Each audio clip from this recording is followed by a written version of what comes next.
Doutora, mesmo após décadas de progresso da redução da desigualdade de gênero, as mulheres ainda são objeto de discriminação. A senhora sofreu algum preconceito no início da carreira, atuando como advogada eleitoral? Marcel, eu já respondi essas perguntas Sim. algumas vezes no decorrer desses anos. Sim. E a maioria das vezes eu disse que não, que eu não havia sofrido. Mas pensando durante tudo, tudo que aconteceu nesse Sim. período, eu hoje tenho uma outra compreensão. Sim. Eu digo que sim, que há um preconceito e que eu sofri esse preconceito, não de colegas, né, de advogados que atuavam comigo. Sim. Eu sempre ressalto isso, muito pelo contrário. Mas há sim uma certa diferenciação de clientes na hora de escolher quem é a pessoa que vai trabalhar para ele numa campanha eleitoral.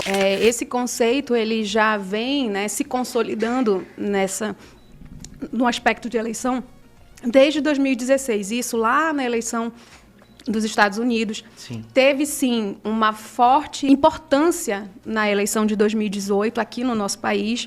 Sim. E por conta disso, né, dessas duas experiências, é que a Justiça Eleitoral tem se preocupado com essa questão de fake news e tem trazido normas, regras e feito vários tipos de acordos com os provedores, com as redes sociais, para tentar diminuir a disseminação das fake news.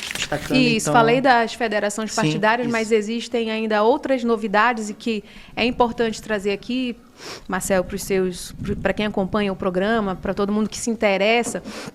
Uma outra novidade é em relação à propaganda eleitoral nas redes sociais. Sim. E também a responsabilidade dos provedores. A gente sabe que sempre foi proibido fazer disparos em massa, Sim. sempre foi proibido propaganda por telemarketing, sim, mas havia a previsão de que isso era vedado, só que agora, para essa eleição, a Justiça Eleitoral, por meio, né, das resoluções do TSE, trouxe sanções específicas. Sim. Então, quem fizer disparo em massa, disparos excessivos, e quem também se utilizar do telemarketing, compra de cadastro de telefones, de meios, né, de acesso aos eleitores, também serão punidos. E aí podem perguntar, mas como que isso será feito?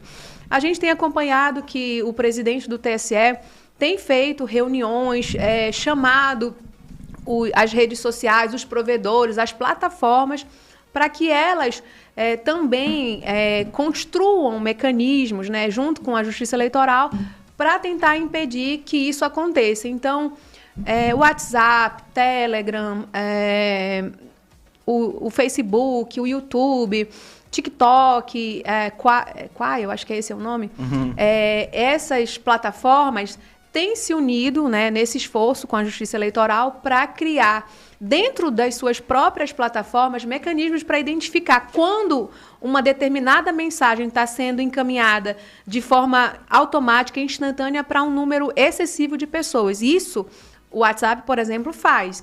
Eu lembro de eleições passadas, quando uma mensagem viralizava e que tinha um comportamento anormal, o próprio WhatsApp entendia aquilo como um disparo em massa. Sim. Então, uma novidade é essa, né? Vai ter uma fiscalização maior e uma punição específica que não tinha na eleição passada. Sim. E uma outra novidade que aí é importante para os partidos e até mesmo para os candidatos é que nessa eleição, o voto que for dado para a mulher ou para uma candidatura negra, esse voto será contado em dobro, não para o resultado da eleição, obviamente, mas quando for se fazer a distribuição do fundo partidário, o fundo partidário é aquele fundo que faz com que os partidos políticos possam sobreviver, né? Então, os partidos políticos têm acesso a determinada fatia.